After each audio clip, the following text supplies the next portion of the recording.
Welcome to Feedback Friday. In these videos, we have a subscriber send in a video of them swimming, and I give them feedback on what they can do to get faster and become more efficient. And in this video, we have a triathlete, Willem.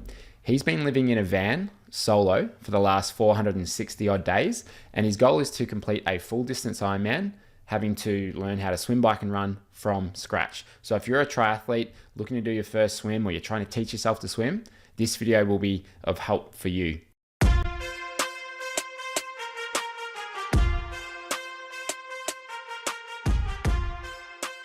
My name's Brenton Ford. I'm the founder of Effortless Swimming. We teach triathletes and swimmers how to become more efficient and faster in the water. I'm a 6-time national championship winning coach as a Masters coach, and I was Masters Coach of the Year, and I hold the age group record for the Ironman New Zealand swim for 25 to 29 year age group. There was 47 minutes and 1 second swim. Now in this video, there's a couple of things that stood out to me. In Willem's stroke, the first thing I noticed here was that his body line could be a little bit straighter. We always want to work on minimizing drag as the first thing to do to get faster, because I don't care how fit and how strong you are, if you have low hips and low legs and your body's not straight, you're going to be working a lot harder than what you need to. Now what you'll notice here is that Willem's got his hips and his heels at the surface, so that in itself is really good. We always want those 3 touch points at the surface, but the thing that stands out to me here is there's quite a bit of a drop or an arch through the lower back. Now, if he's not straight enough through there, that is going to lead to additional drag. It's going to make him a bit slower. And it also means there's often a bit of a disconnect from the top half of the body to the lower half of the body if there's too much of an arch through that lower back. So the first thing I'd suggest here is perhaps adjusting the head position. Now that head position here, this looks pretty good. His eyes are down, looking perhaps 2 or 3 meters in front there. But we do see at times that the eyes come a little bit far forwards in that example there. And that's typically when that bigger arch through the back comes in. Now, the other thing he probably has to do there is hold himself a little bit differently. This line should be relatively straight with just a slight lift or arch through there. Now, in order to do that, I think of having a piece of rope attached to your head, and that is being pulled forwards. So you want to lengthen through your head, neck, and spine, so you're relatively straight through here. The other thing you need to do is draw your core or your belly button into your spine. So we need some engagement and tautness through this midsection, kind of like you're sucking your tummy in. We need to have that happening. Otherwise, if we let that go, then we have that arch in the back. Now, the other part of that as well is how you hold your hips and your legs there. Now, we had Andy Donaldson, who's a 3-time world record holder. We were asking him about how he thinks about holding his posture and his core. And I love the analogy he used. He said, it's like if you're putting on a tight pair of jeans. You're trying to squeeze into your jeans. You're sucking your tummy in. You're sort of squeezing your bum cheeks together. And you're trying to do that zip up at the top. It's a similar sort of feeling that you want through here, as if you were trying to squeeze into a tight pair of jeans. And I think that is a great way to picture how you want to hold your body. And if you let that go, if you don't start with that, it's very hard to get faster, because we've just got to first and foremost think about keeping this relatively straight and horizontal. So I would start with that. And a good way to practice that, I do like using a drill where you put a kickboard between your legs, like you would with a pool buoy, but you put a kickboard between your legs. And in order to keep it there, you've really got to think about like switching your core on, keeping your inner thighs and knees fairly close together, and just using squeezing your butt cheeks together a little bit to keep it there. So I think that's a good drill. Put a kickboard long ways here between your legs, and that will sort of force you to switch that on. Now, another way to switch that on, and I've had a couple of very good triathlon swimmers who have done this for a very long time, is they will often go double pool buoy, so 2 pool buoys here. They'll have an ankle strap around that. They'll have an ankle strap around those buoys to keep them together. And that will force them to really engage their core. Because if you've got the buoyancy here and you're trying to keep your core straight, you've really got to work at it to keep that straight.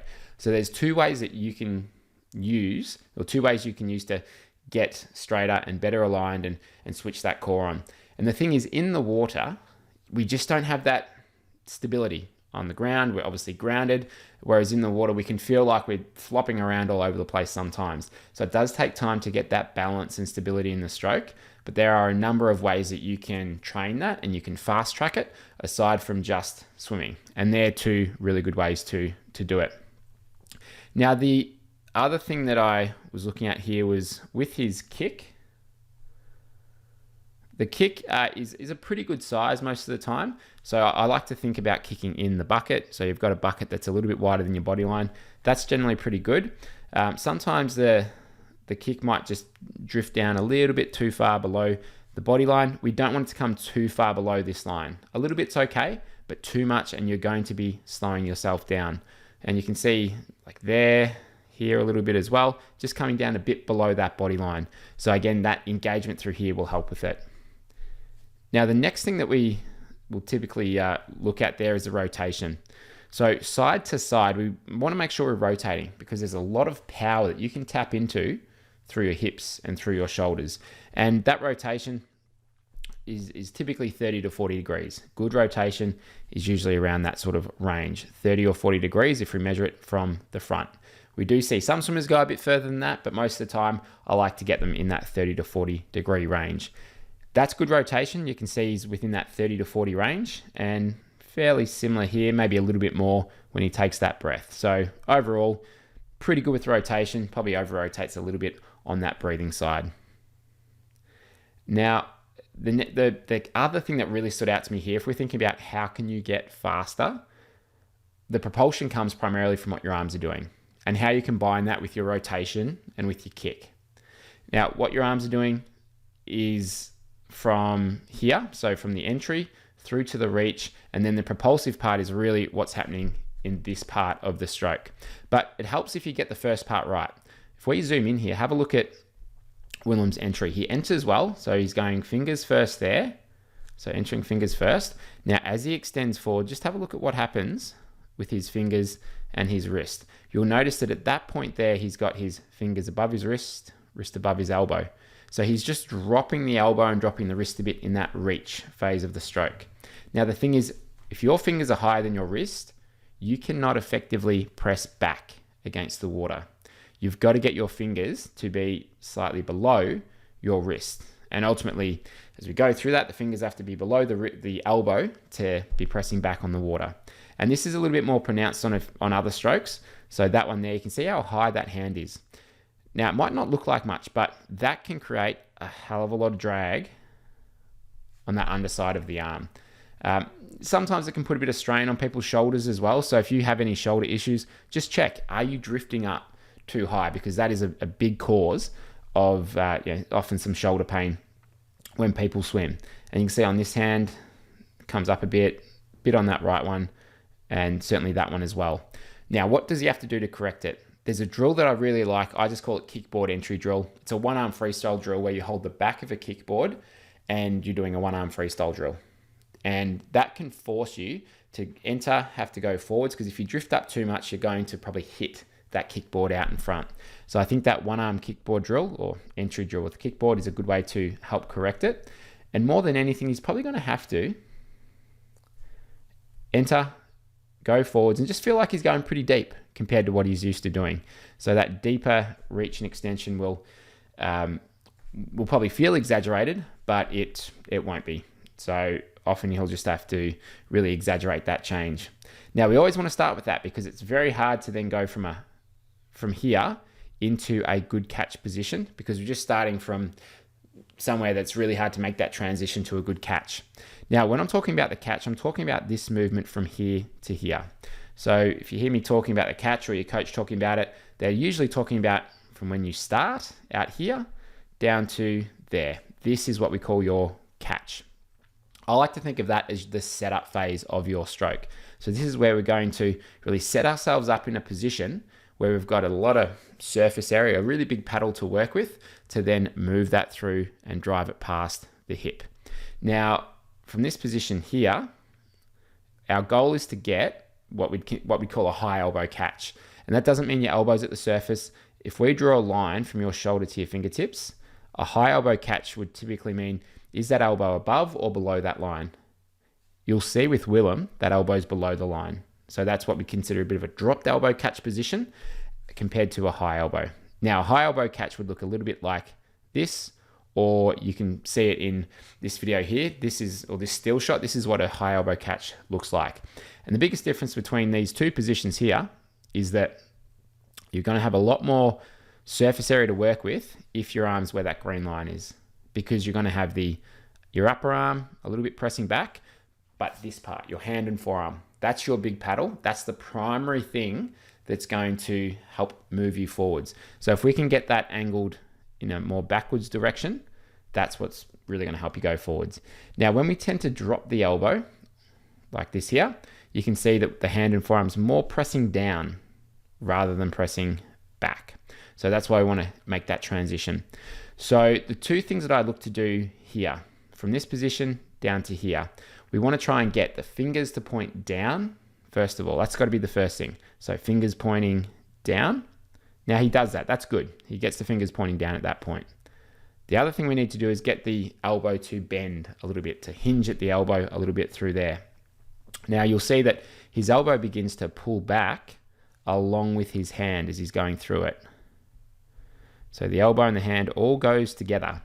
If you can, just for a split second, keep the upper arm in a similar position like this, while your hand and forearm moves downwards, then we can set up that high elbow catch. So it's a little bit of just letting that hand and forearm go down a fraction before we start to pull back with the elbow. And even if you're relatively tight through there, we can start to move into that kind of position there. I think the best way to do it, you can practice some drills in the pool. There's a lot of drills you can do. Some drills that I love. YMCA drill can be great for improving your catch and pull. I think setup drill is excellent as well. Setup drills are where we just isolate that part of the stroke. And I think cues can help as well. So if you imagine that you've got a big Swiss ball underneath you here, there's one of those big blow up exercise balls. When you enter the water, think about reaching forwards, rolling over the top of that Swiss ball and just getting your arm to go over the top of it there. Now, in that position, you're going to have so much surface area here that you can use as a paddle, and then you can just move it through after that. Now, the thing with Willem's stroke here is that he's very shallow through his catch. So particularly on this right side, you'll see that's quite what we consider a drop of the elbow, and the hand and forearm's very flat.